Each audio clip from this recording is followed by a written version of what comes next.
ஒரு குறிப்பிட்ட தொகையானது தனி வட்டி வீதத்தில் 5 வருஷத்துல வந்து 11,025 மாறுது. சரிங்களா? 8 வருஷத்துல அதே தொகை என்னவா மாறுதுன்னா, 13,965 மாறுது. அப்ப அதோட வட்டி வீதம் வந்து என்னன்னு கேட்குறாங்க. ஃபர்ஸ்ட்டு வந்து அவங்க புத்தகத்த வந்து இந்த மாரி எழுதிக்கலாம். அசல் வந்து அவங்க குடுக்கல. ஒரு குறிப்பிட்ட தொகைன்னு குடுத்துட்டாங்க இல்லையா? அசல் வந்து குடுக்கல. அது வந்து என்னவா மாறுது? 5 வருஷத்துல 11,025. அப்ப 5 வருஷத்துல என்னவா மாறுது?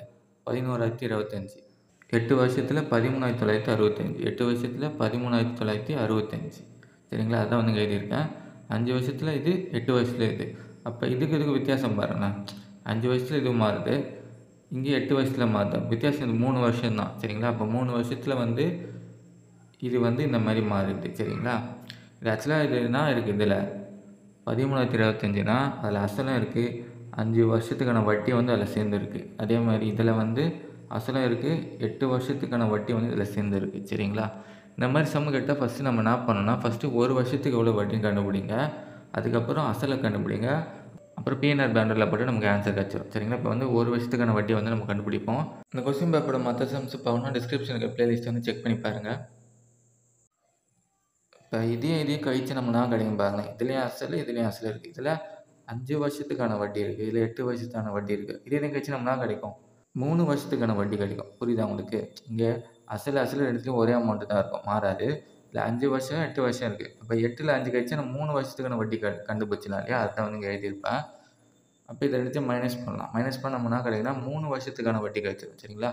இத வந்து 3ஆல டிவைட் பண்ணா நமக்கு என்ன கிடைக்கும்? 1 வருஷத்துக்கான வட்டி வந்து கிடைச்சிரும். தனி வட்டியில வந்து எப்பவுமே வந்து வட்டி வந்து மாறவே மாறாது. 1 வருஷத்துக்கு வந்து இப்ப 980னா 2வது வருஷமும் 980 தான். 3வது வருஷமும் 980 தான். தனி வட்டியில வந்து எப்பவுமே வந்து அப்படிதான். சரிங்களா?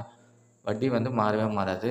காம்பவுண்ட் இன்ட்ரெஸ்ட்ல மட்டும் தான் மாறிட்டே இருக்கும் இல்லையா? ஏன்னா வந்து வருஷம் முடியல வந்து வட்டி வந்து அசல் ஆட் ஆகுறதுனால ஒவ்வொரு வாட்டியும் அசல் வந்து மாறுறதுனால வட்டியும் வந்து மாறும். தனி வட்டியில வந்து அசல் மாறாததால வட்டி வந்து மாறாது. எல்லா வருஷமும் இதே மாரி தான் வரும். சரிங்களா? இப்போ 1 வருஷத்துக்கான வட்டிய வந்து நம்ம கண்டுபிடிச்சாச்சு. அடுத்து நம்ம அசல வந்து கண்டுபிடிக்கணும். அசல் வந்து நம்ம 2 விதமா கண்டுபிடிக்கலாம். இங்க பாருங்க. இதுல 5 வருஷம் வட்டி கழிச்சா நம்ம என்ன கண்டுபிடிக்கலாம்? அசல் கண்டுபிடிச்சிடலாம். இதுல வந்து 8 வருஷம் வட்டிய வந்து கழிச்சிட்டிங்கன்னா நமக்கு வந்து அசல் கிடைச்சிரும். சரிங்களா? அப்ப வந்து எப்படி வேணா நம்ம கண்டுபிடிக்கலாம். 8 வருஷம் வட்டி எப்படி கண்டுபிடிக்கிறது? 1 வருஷம் வட்டிய வந்து கண்டுபிடிச்சாச்சு இல்லையா? அப்ப இத 8ஆல பெருக்க வேண்டியதுதான். 980 8ஆல பெருக்குனா என்ன கிடைக்கும்? 7,840 கிடைக்கும். அத வந்து இதுல கழிச்சிடணும். 8 வருஷம் வட்டி இது கூட தான் இருக்கு இல்லையா? அப்ப இத வந்து கழிச்சிடணும். இப்போ 13,965ல இத கழிச்சு என்ன கிடைக்கும்? அசல் வந்து 6,125 கிடைக்கும். இப்படியே கண்டுபிடிக்கலாம். அப்படி இல்லனா என்ன பண்ணலாம்? 5 வருஷத்துக்கான வட்டிய கண்டுபிடிக்கலாம். இத வந்து 5ஆல பெருக்குனா 5 வருஷத்துக்கான வட்டி கிடைக்கும். 4,900. 4,900 வந்து இது கூட கழிக்கணும். சரிங்களா? ஏன்னா இது கூட தான் இந்த 5 வருஷம் வட்டி இருக்கு இல்லையா? இதில கழிச்சா நமக்கு என்ன கிடைக்கும்? அசல் வந்து கிடைச்சிரும். அசல் என்னது? 6,125. இதையே எடுத்துக்கங்க. ஏன்னா இதுதானே இது சின்ன நம்பரா இருக்கு. 5 வருஷம் இல்லையா? அப்ப இத கழிச்சு நமக்கு என்ன கிடைக்கும்? 6,125 வந்து கிடைக்கும். இப்போ வந்து 1 வருஷம் வட்டி கண்டுபிடிச்சு, அதுக்கப்புறம் அசல் கண்டுபிடிச்சிட்டோம். அப்புறம் நம்ம என்ன பண்ண போறோம்? பிஎன்ஆர் பேனர்ல போட்டா ஆன்சர் வந்து வந்துரும். இந்த ஃபார்முலா வந்து எழுதியாச்சு. 1 வருஷத்துக்கு கண்டுபிடிச்சா போதும். 1 வருஷத்துக்கு வந்து இந்த அசல் வந்து நமக்கு எவ்வளோ குடுக்குது? 980 வந்து வட்டியா தருது. ஓகேங்களா? இப்போ வட்டி என்னது? 980. அசல் வந்து 6,125. எண் என்னது? வருஷம் என்னது? 1 வருஷத்துக்கு தான் 980 இல்லையா? அப்போ எண் வந்து 1, 6 வந்து கண்டுபிடிக்க போறோம். கீழ வந்து 100 போட்டுக்க வேண்டியதுதான். ஃபார்முலா இருக்கிற 100. 6 மட்டும் இந்த பக்கம் வச்சுக்கிட்டா எல்லாம் போனா என்ன ஆயிடும்? 100 வந்து மேலே போயிடும்.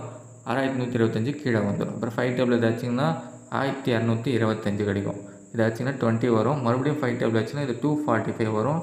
இங்கே வந்து 4 இருக்கும். இப்போ 245லேயே இது வந்து ஆச்சுன்னா 980 வந்து 4 முறை வரும். சரிங்களா? இப்போ மேலே 4 × 4 வந்து நமக்கு என்ன கிடைக்கும்? 16 தான் வந்து ஆன்சர். இங்கே பாருங்க இந்த மாதிரி வந்து போடலாம் நம்ம. 8 வருஷத்துக்கான வட்டி வந்து கண்டுபிடிச்சிட்டோம் இல்லையா? ஆனால் 1 வருஷத்துக்கான வட்டி பொறுத்து தான் வந்து ஈஸி. சரிங்களா? ஏன்னா அதில் தான் சின்ன நம்பர் இருக்கும். இப்போ நான் சொல்ல போகிறதுல பார்த்தீங்கன்னா கொஞ்சம் பெரிய நம்பராக இருக்கும். சரிங்களா? 8 வருஷத்துக்கான வட்டி எவ்வளவு? 7,840. சரிங்களா? அதை போட்டு அசல் வந்து என்னது?